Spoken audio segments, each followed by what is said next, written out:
2007, Hollywood executives looked at Netflix and laughed. A DVD by mail company? Seriously? These guys weren't even in the movie business. They were glorified mailmen with a website. But here's what those executives missed. Netflix wasn't trying to improve the movie business. They were planning to destroy it completely. Today, Netflix spends more money on content than Disney, Warner Bros., and Universal. They decide what 230 million people watch every single night. They've turned Hollywood's century-old playbook into worthless paper. Therefore, you'd think Netflix won, right? Wrong. The same ruthless strategy that crushed Hollywood is now crushing Netflix itself, and the warning signs are flashing red. This is how a $40 late fee sparked a war that changed entertainment forever, and why the victor might not survive their own victory. Reed Hastings was pissed off. It's 1997. He just got slammed with a $40 late fee for returning Apollo 13 to Blockbuster 6 weeks late. Most people would grumble, pay the fee, move on with their lives. But Hastings wasn't most people. He was a software engineer who'd already sold one company for $750 million.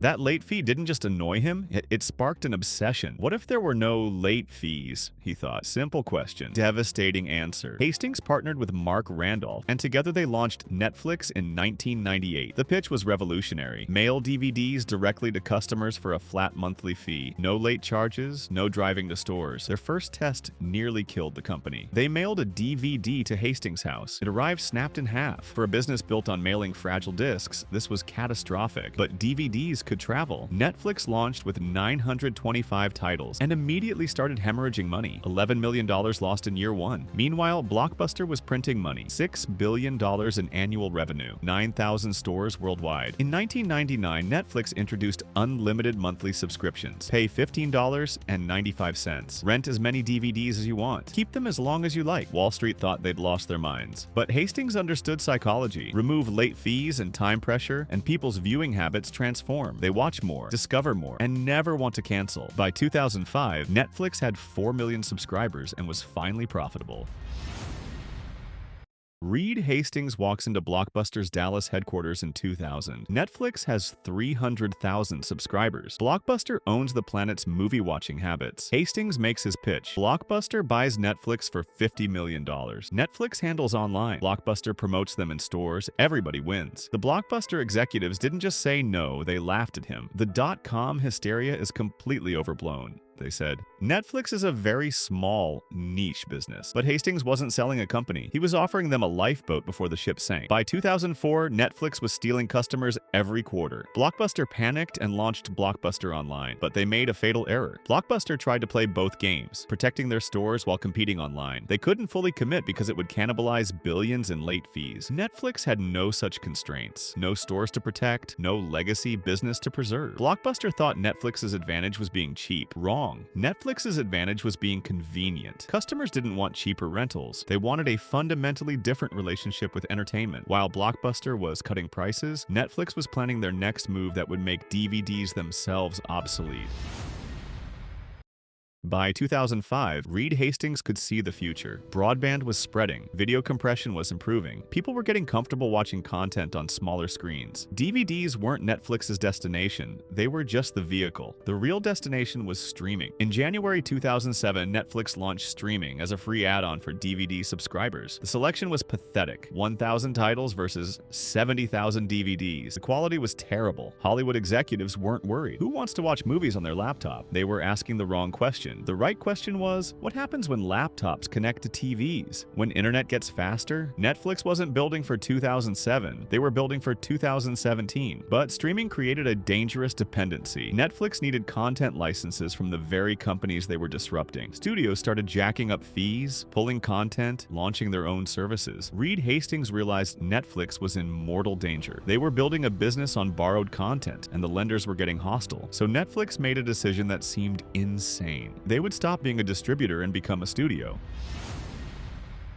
Netflix commits $100 million to House of Cards. $100 million for a streaming show from a company that mailed DVDs. Industry veterans were shocked. Most predicted financial suicide, but Netflix had something traditional studios lacked: data. They knew exactly what subscribers watched when they binged, what made them cancel. They didn't have to guess, they could see it in the algorithms. House of Cards wasn't just a TV show, it was a declaration of war. When it became a massive hit, Netflix proved streaming originals could compete with traditional traditional television. By 2013, Netflix was spending $3 billion annually on content. Reed Hastings decided that wasn't nearly enough. Netflix borrowed $15 billion to fund content creation. Wall Street freaked out. This will bankrupt them, analysts said. But Hastings understood something they missed. In the attention economy, content isn't just important, it's everything. Whoever has the best content wins everything else. The math was brilliant, but dangerous. Use debt to create content. Content attracts subscribers. Subscribers generate revenue to pay debt and fund more content. A virtuous cycle, and thus as long as growth never stopped. Traditional studios couldn't match the pace. Disney spent $7 billion on content in 2019. Warner Bros. Spent $13 billion. Netflix spent $17 billion. Netflix originals like Stranger Things and The Crown became cultural phenomena, driving massive subscriber growth. But this aggressive expansion came with hidden costs that would eventually threaten everything Netflix had built.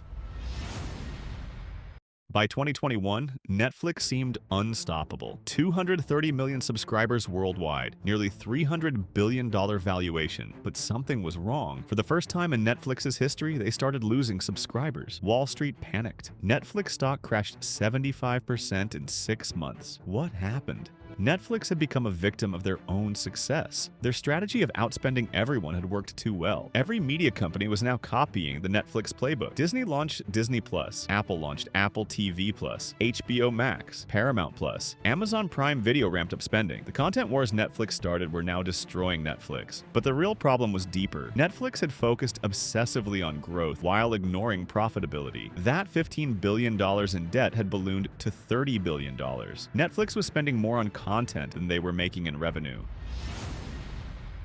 November 2022, Netflix launches their ad-supported tier. Remember, Netflix built their entire brand on being better than traditional TV. No commercials, no interruptions, pure viewing experience. But debt was crushing them. Competition was everywhere. Growth had stopped. So Netflix did the one thing Reed Hastings swore they'd never do. They started showing ads. The streaming revolution had come full circle. Netflix was becoming cable TV, but that wasn't their only problem. Netflix's content strategy was backfiring. They were canceling shows after 1 or 2 seasons. Customers were getting frustrated investing time in stories that would never finish. Meanwhile, competitors were taking Netflix's best strategy and improving it. Disney had better franchises. Apple had deeper pockets. Amazon could lose money on streaming because they made it back elsewhere. Netflix had taught everyone how to win the streaming wars. Therefore, they were losing the wars they started.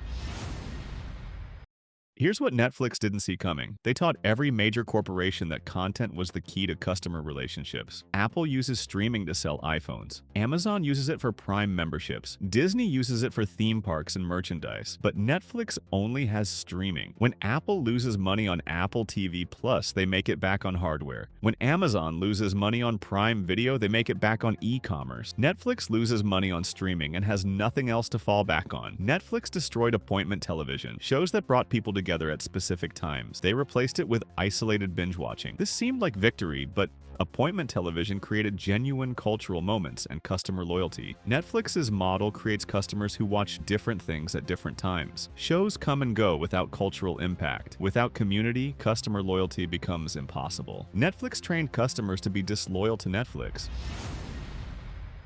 Netflix is trapped between impossible choices: cut content spending and become irrelevant, keep spending and go bankrupt, raise prices and lose customers to cheaper competitors. Netflix didn't just disrupt Hollywood, they disrupted sustainable entertainment business models. They proved you could build massive audiences by spending other people's money on great content, but they never figured out how to make the math work long term. The streaming wars they started will likely be won by companies that use streaming as a loss leader for more profitable businesses. That $40 late fee Reed Hastings paid in 1997, it might end up costing Netflix everything, because the most dangerous victory is the one that teaches your enemies exactly how you won. Here's the million-dollar question. Which company do you think will dominate streaming in 5 years and why? Drop your prediction in the comments. If you thought Netflix running Hollywood was crazy, wait till you find out there's a single company pulling the strings on almost everything you touch. I'm talking about BlackRock, the secret giant that basically owns the world. Click over to that video right now, and I'll see you there.